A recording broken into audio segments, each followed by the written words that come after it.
Hey, welcome back to Michelle's Joyous Garden. And we've got some surprises that have sprung up in the garden. We've got our first dill seedling. Look at it. Come on up. Come on down or whatever. And over here, there's a lot of action happening. Broccoli. We've got broccoli springing up. Look at all that beautiful broccoli. It's gorgeous, just gorgeous. And then over here, we've got lettuce. We've got lettuce. I won't lift it up because I just don't want to have to go through putting the bricks down. Bricks back down. But look at the lettuce. Go over here. We planted these last, so I'm not surprised we don't have anything for the cabbage yet. But look, you all. Now we also got to look at this beautiful. Look at the collards. Just look at them. They look slightly bigger on the camera, but they're growing. They're growing. And just look, I'm gonna have some I almost like cabbage. Well, eventually I will. But look at the collards. Look how they're growing. I did not where's that shovel? Oh, the shovel over here. I'm going to feed. I'm gonna feed my collards here. Get it down in there. We had a lot of good rain and it's gonna get warmer, so I'm just hoping that they're gonna be doing okay. We still have really cool nights, but April is like this. We will have warm days, we will have cool, very cold days. Like today on my way to church it was like 40 and now it's in the 60s. They said it might get to 70 on Tuesday. I was so tempted to get some seed potatoes from where I was at Family Dollar because the potatoes they haven't grown eyes. Oh, let's get these right here too. Yep, everything is looking good here. Little ecosystem, I see you doing your thing. Oh, this right here.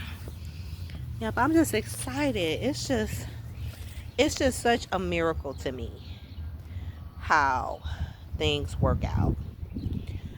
I was so disappointed that I didn't have a sizable collard harvest, but now this bed is really doing some things. Look. And this is from seeds. Oh, I didn't mention. Did I mention? They're from seeds. And I do love broccoli. So I'm growing my own broccoli here. And over here, we've got dill. And that's the beauty of Zone 6B. We still have a lot of cool weather, but then we also have some warm weather.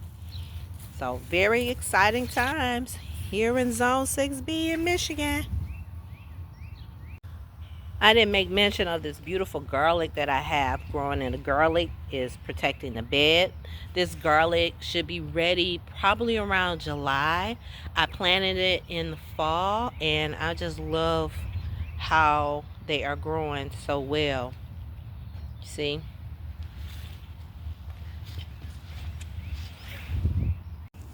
Just walking in my garden and in my backyard. This tree blooms the most beautiful white flowers, but just for a short time. So I'll be at this window looking at it, but this year I'm going to try to be out here as much as possible because it's so beautiful. Last year, I think they bloomed. It was so quick that I think I missed them because I may have been traveling, but they were so beautiful.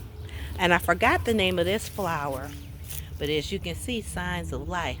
I should probably get rid of the rest of these, but spring is here, y'all. Spring is here. So just really excited about all that God is going to do. And yes, I have quite a bit of work to do here in the yard. I'm gonna get my artwork back up, maybe get some new artwork, but I'm just really appreciative the fact that I have a yard, even though it's rather large to care for. I'm just thankful to God because let me share my testimony with you. Yeah, I wanted to turn it around. In the beginning of 2020, I knew I wanted to buy a house, and it would have been my first house. And in 2020, I was in my late 40s because yeah, I was 48. So people who if you don't feel like, well, I'm in my 30s and I don't have a house, it's okay. You're in your 50s, you don't have a house. It ain't over till it's over. Well, of course, everyone knows what happened in March of 2020 with the pandemic. And I was told, you're not going to be able to get a house. And at that time, um, I didn't have the position that I have now. I was working freelance as a contractor for the state of Michigan. I was getting paid once a month. I was out of my divorce. I had been divorced at that time for 3 years. I had was renting a house in East Point, and I was very grateful for that house because that was my transitional home that I moved my daughters when my marriage started to end. We moved there during the separation and then the final divorce in 2017. And in 2020, I knew I wanted to buy a house. Mind you, like I said, I didn't have the income that I have now. But I was asking a lot of questions. I got connected with it was a cool realtor. He was cool. And then he got me connected with a credit union who said, no. They basically said, no, it's not time. You're not going to get approved. And so I just kept posing questions and questions on Facebook.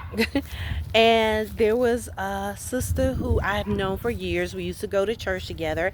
And in fact, she used to take care of not only my babies, my girls who are in college now, but my nephew who's also in college now. She became a realtor. And she was answering all these questions. And I said, well, let me ask her directly. She said, I know of a company that will work with you. And she says people are buying houses in the midst of this pandemic. She helped me find my home.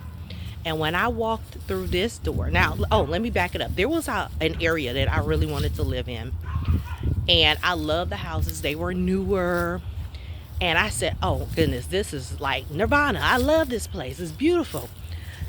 But they didn't have any houses available. A house became available. And I was so sure that was going to be my house. But the realtor never got back with my realtor. And so subsequently, someone else got the house. And I was pretty disappointed because we were looking, and when that house became available, I just like, okay, Lord, this is it. But that was the house that I wanted, that I thought I needed. And I'm going to be honest, sometimes I'm thinking about that house because they had a couple of not finished bathrooms, but full bathrooms. I have 2 bathrooms, and then in my house, it's kind of quirky. We have like a random toilet they put in the basement. Come to find out, a couple of owners ago, the owner had a music studio in the basement, and he didn't want people going up and down the steps. So he just put the toilet over there, so they can't call it a bathroom. So I do have 3 places where people can use the facilities, but only 1 place to shower. But God gave me this yard. As you can see how big my yard is, and space to plant my garden, because I didn't know that I was going to need this garden, not only because I wanted to grow my own food, but it was very healing after my dad passed. My dad passed unexpectedly in 24. I started my garden in 25. So that was the first year. So God always knows. And when I walked in this house, I knew, I said, this is my house. I had only walked into the living room, hadn't gone to the family room, the kitchen. I said, this is it. And my realtor, she was like, Michelle, you need to go through the whole house. And I did. And I knew it. But even during that time, I had was working for another company, more money.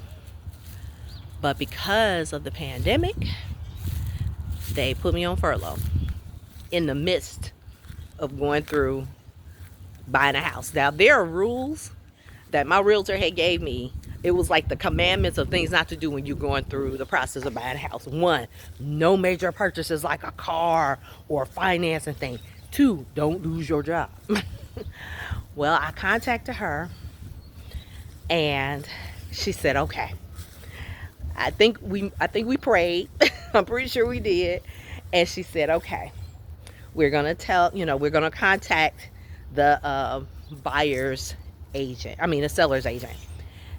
And they agreed to wait for me because I did have a return to work date. But what I didn't realize, and even thinking about it now, it's nothing but God. These people had gone through this before where it fell through, but they didn't have the financing. I had the finance. I had everything set. It was just I was on furlough. And I just thank God. Because I know there may have been some people like, well, I wouldn't have said nothing. Nope. We'll do things with integrity. Anyway, they said when you come back to work, we'll resume. And they didn't anybody could have came in, offered them a cash offer, anything, but God made it so. So I knew this was my house. So I returned to work, and it was like as soon as I returned to work, within a couple of weeks, I was in my home. I had a home that I loved, and even being a homeowner, child, the different issues, your plumbing issues, heating issues, air issues, you know what, it's still all is well with my soul, because God's not going to give you something that you cannot handle. And I am grateful. I am grateful for the blessing. I'm grateful that I'm able to have this beautiful garden. I know this is not my typical Michelle's Joyous Garden video, but being out here in the yard, I'm out here in my garden. Well, I'm on the other side. And I'm in an area that I'm thinking about planting. But I don't know, because it doesn't get as much sunlight. So to tie it all together, y'all, let me stand over here in front of what will be the grapevine. Right now, it doesn't look like life is happening, but life is happening. Even though you may be going through something, you may not know. People may tell you, no, it's not time. You know you're not going to be able to do this. It's not over until God says so. God told me it was a year for me to get in my house. And of course, he told me that before the pandemic, before everything that was going on with housing and all of that. God made it happen. So I want you to be encouraged that you can do all things through Christ who strengthens you. So I hope you've enjoyed this episode of Michelle's Joyous Garden and Life.